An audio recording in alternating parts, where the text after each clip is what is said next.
start at $5 again. Every time we go to breakfast, if we only charge $5 per photo, we get free brekkie. Snapper, good morning. What's going on? We're doing one today. We're doing a good one. The other day, I did a lesson on financial independence and infinite prosperity. And then toward the end of that lesson, I talked about passive income and the role that plays in your financial independence. I gave you guys the prosperity equation. I said I'd talk about passive income. Today, we're talking about passive income. Pre-warning, I'm going to try and smash through this. This is a big topic. I'm going to be talking about a couple of different ideas that might be new to you. It could take all weekend. I could literally do a weekend boot camp, 8 hours a day for a full weekend about this. If you're interested in that, at the end of this, let me know. I could be a thing next year.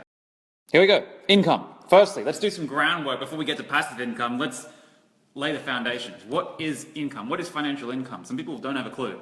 The reason money was invented in the first place was to exchange goods and services fairly and equitably. That's the reason it's invented. If it wasn't for money, it would be very difficult to go into the marketplace and offer our services, because then we'd have to barter service for service.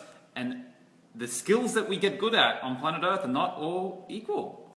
If you go and get someone who studies for 10 years to become a brain surgeon and saves people's lives and cut tumors out of people's brains, that service is worth a little more than someone who milks a cow.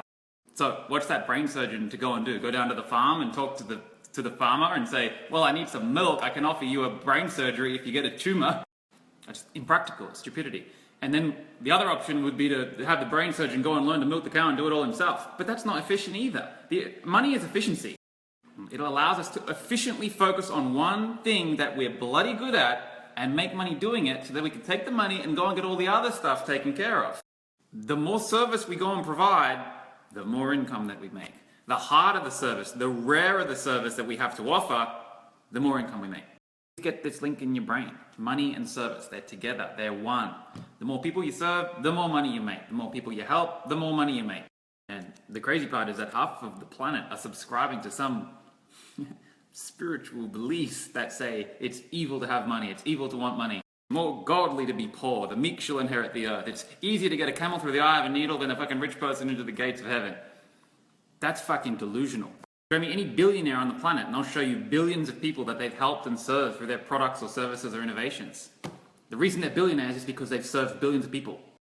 As you start to accrue financial wealth through service to others and helping people, you get a religious cult follower come and give you grief about being greedy. Ask them, what the fuck, who are you serving? Because if you go through your entire life and end up in your 50s and 60s poor and financially disempowered, either you didn't love other people to go and help them and serve them, or you didn't love yourself to go and keep wealth. I get this regularly from my extended family. Oh, they're so greedy. They got this car and they're up in this big fucking house and they're greedy. 5 of my 7 income streams are helping people. Helping and serving and working toward building education and helping people doing these fucking stuff. This is free. I'm not getting paid for this. I spend a lot of my time serving others. And I know for a fact I've changed the lives of thousands and thousands of people, and that's going to keep growing. I'm going to grow into the millions. I got a 200-year plan to touch the lives of 7 billion people. IP students know this. So where's the greed in that? There's no greed in that. If you were to want to go and do all this stuff and not reward yourself, and you didn't love yourself and you didn't want to keep any wealth, that's a different story. You pull into a life of altruism where you give and give and give and give and give, and you never take a break for yourself, and you never reward yourself. And that's not what we're here for. We're here for both. On your journey, if you run into someone who doesn't really love themselves and they think that you shouldn't love yourself and they don't want to keep any wealth and they just want to give altruistically, just say, ta-ta. You can go and play your small game. I'm going to go and change the world and charge in fair exchange and reward myself and reward my clients and change the world together. So, what I've just been describing is positive sum income. Positive sum income is where there's a win-win between you and a client. They get a service, you get the money. I'm making up numbers. 98% of the businesses on planet Earth are positive sum. I have no data to back that up. The other type is zero sum. Positive sum, zero sum. The easy way to remember this is positive sum is a win-win. Most businesses are win-win. Starbucks, you go in, you get a coffee, you pay money. That's a win-win. Zero sum is a win-lose. This is where you sit down and play a game with another person who agrees to play the game and you take their money through skill. Or, in the short term, luck. But if you're doing it long term and you're making money in zero sum, it means it's skill. If you're doing it long term, you transcend luck. That's like trading, that's like poker. So that you know, this here is the primary foundational strategies that we teach in Infinite Prosperity. However, we also teach this too. We have a whole section of the course dedicated to being a trading snob. It's literally called Don't Be a Trading Snob. And that's where we talk about, ultimately, you want to have positive sum as well. For the majority of the lesson, we're going to focus on positive sum. This is the most common type of income. It's the one that applies to everyone. That, not so much. This, yes. Within positive sum income, there are two fundamental characteristics that drive every individual on their quest to create the positive sum. They're animal and angel. As a human being, we have a lower mind and a higher mind, an animal mind and an angelic mind. In the lower mind, we behave like animals. We're motivated by prey and predator. In the higher angelic mind, we transcend the limitations of four-dimensional space-time and we're connected to our source. We're connected to our soul. There's just love. There's no oscillation. Firstly, I'm not here promoting enlightenment. I'm not here promoting angelic ways of thinking all the time. That's unrealistic. I'm certainly not that way. I've read various reports and articles of people who are monks who are approaching enlightenment and they just sit there, present, meditating all year. Fuck that. To do some shit, not just to be present all day. That's ridiculous. I believe that we're a human being, we have a soul, we have a body. The soul came down at our birth and inhabited our physical body. Then when we die, our soul goes back to the warmth and our physical body gets buried in the ground. We break back down into the earth. Then our time in the physical plane in this form is done. But during our lifespan, we have both. We have an animal, we have an angel. We have a body, we have a soul. We've got both. It's wise to use both. And for this reason, I believe that at the time of this video recording, the most empowering thing that I can do for humanity is to teach people how to empower their soul and their senses. Which brings me to the limitations of animalistic positive sum income. Most people are running like animals. They're more weighted toward the animal side. Because a lot of their business decisions, career decisions, life decisions are motivated by their animal mind, they have a lot of fear, a fear of going hungry. So they go for the sure thing, they go for the ease, they go for the corporate job with a good dental plan. And it's the same as the lion going for the baby zebra. He's going to get more meat if he goes after the mum, but the mum's faster and bigger and stronger and harder to attack, harder to kill, harder to bring back to camp, so he'll go for the baby. Human beings who are doing their money, who are doing their whole income strategy out of the animal mind, are going for the sure things, the easy things. They're going for the very short time horizons. Like I mentioned in the last video, they're going for 2 to 3 weeks at a time. They're living hand to mouth, paycheck to paycheck, meal for meal. That's the animal mind. Symptoms and side effects of animal thinking when it comes to income is quick, easy, close. Short time and space horizons. As you start to expand your awareness and your beliefs and you start giving yourself permission to play a bigger game, you'll find that your time and space horizons increase. This is the income matrix. Across here we have time, across here we have space. This is mobile and non-mobile income, and this is passive, semi-passive and active income. We typically start out in our income journeys down here, non-mobile, active income.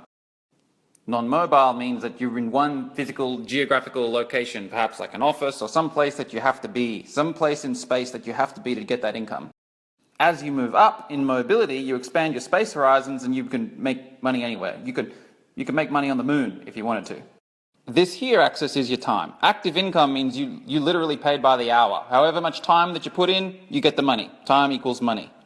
Bottom left is the most animalistic income. Top right is the most angelic income. Top right means you're passive and mobile. You don't have to be there, you don't have to spend time.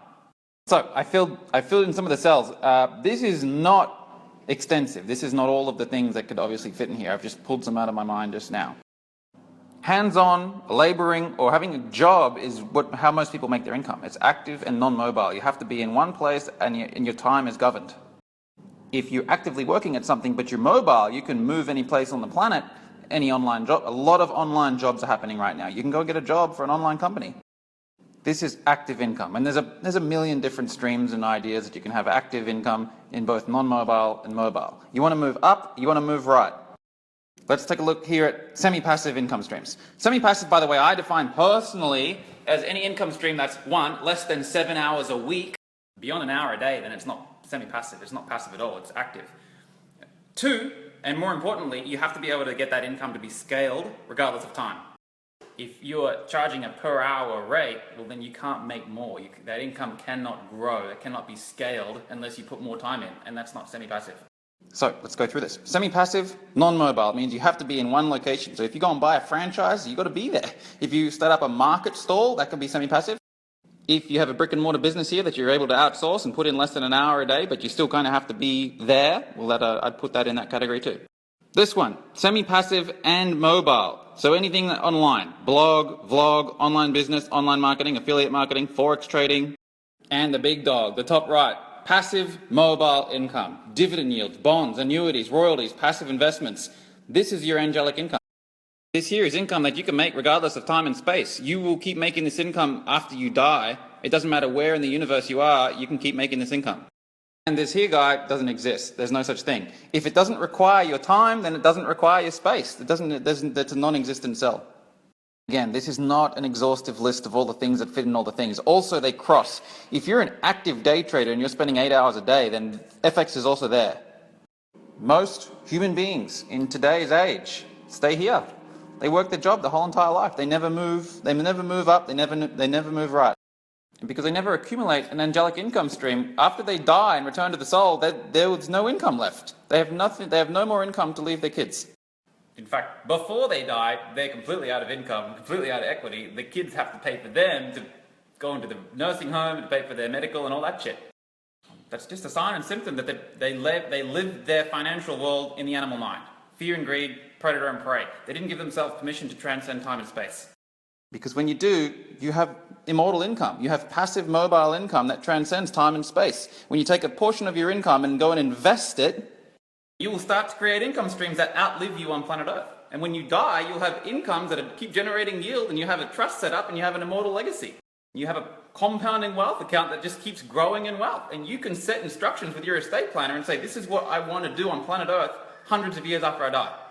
I'm doing that. That's what I'm going to be doing. I'm going to be here as a fucking angel, stirring shit up, changing people's lives back on planet Earth hundreds of years after I've left. And that's what angel means. Angel literally means messenger of light. That's what it means. So you want to go and, if you're living the animal mind, you want to give yourself permission to go and play a bigger game. Because what are the animals doing?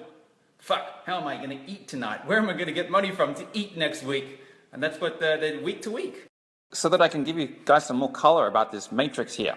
Personally, let's talk about my personal situation. I have income here, here, and here. None of my income requires my space now. None of it requires me, my physical body, to be in some physical fucking geographical location. I'm all online now. Some of my income is active, and that's cool. I'm not here promoting only have passive income. That's kind of a fantasy that a lot of online marketers push. There's some things that you love doing. You should have an active income stream, because that's something that you can do, actively generating income. That's fantastic. If you absolutely love doing it, do it. And that's a beautiful way to make money. I still do one-on-one coaching. I get paid per the hour. So it's very active, but I love doing that. It's also great to have some semi-passive income, and this comes from having a team. You can have active income that turns into semi-passive by having a team and having other people help you out. And then when you have active income and semi-passive income and you're generating income, take a chunk of that income every week and put it into long-term investments, and that's your passive income. Two primary ways to get the passive income, in my experience. One, delegation of service. Two, investment of capital. That's it. If you're there working, providing a beautiful service or a product or an innovation to other people, getting paid for it actively, and you go and get someone on the team and you employ them to help you, then it's passive. That usually means that you'll have to sacrifice some of your profits, but you get liberated with time and space. You get to go and do other stuff then. And then you take a chunk of that income and move it into your passive investment portfolio. Then you've got the money working for you, you've got the people working for you. You can go and enjoy life. You can go and master life. So I'm a fan of all of these. I'm not, honestly, really not a fan of non-mobile income these days. I mean, with the internet, there's just no need for this shit if you desire to have financial independence. However, I mean, if you're here to do a calling on earth that requires you to be in one physical space, then that's fine to do. If you can get your non-mobile income into mobility, even if it's active, I mean, that's a huge liberation. Just liberate yourself from space is massive. Be nimble, allows you to call the world your playground. You can go anywhere on the fucking planet and fly around and live well, even if you have to work. That's still cool. I've done a lot of good work sessions from the pool. And before I wrap this monster fucking lesson up, Jesus, it's big, this quick fantasy. Anyone who's selling you a thing that's like, oh, passive income right now, they say that you're going to get the passive income with like a very small investment, a couple $1,000 or a couple of $100, that's usually not real. You're there with a cheeky million in your bank account and you're doing fuck all with it because you haven't really learned to invest. Maybe you did an inheritance. Then you can learn to invest and you could get a passive income pretty quick. If you're still at the start of your journey and you've only accumulated a couple $100, a couple $1,000, you're going to have to start actively and then move to semi-active and then move gradually. But if you go and find something that you love doing, you go and find your calling on earth. It doesn't matter. There's no rush. I'm not in any fucking rush. I don't care. I love what I'm doing. I'm in no rush to get any place. Because I'm here right now doing what I love doing. I love what I do. I make a great income, my income's growing, my wealth is growing, my passive income is growing. What destination would I want to go? So be wary of the emotional feelings that come up when you want to do an escape. Oh, I need to get out of this fucking situation. I'm resentful for my situation. I'm infatuated with financial independence. I want to get the passive income. Stop, breathe, get present. There's some part of your life that is not in balance. You're not fulfilled. If you were fulfilled, there's no rush. Go with the flow. And very, very finally, 2 book recommendations, because I mentioned there's 2 ways to get passive. Delegation of service, investment of capital. Go and buy these books. Delegation of service. You want to go and buy The E-Myth by Michael E. Gerber. It's one of the best business books that I've probably ever read. It'll change your life. And secondly, investment of capital. You want to go and buy Money Master the Game by Tony Robbins. The strategies in there are ridiculously underrated. For Tony Robbins to sit down with Ray Dalio and get what he got to put in a $30 book, what he got from in terms of passive investment, that concludes my passive income mini lesson. Let me know if you enjoyed it. That was a long one. That's the reason I didn't do it the other day.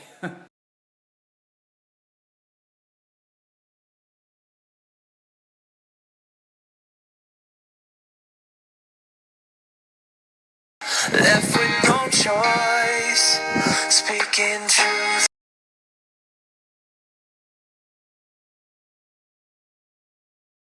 Tonight we're doing a wife swap. I'm taking Sarah for the night. Julian's got Robin.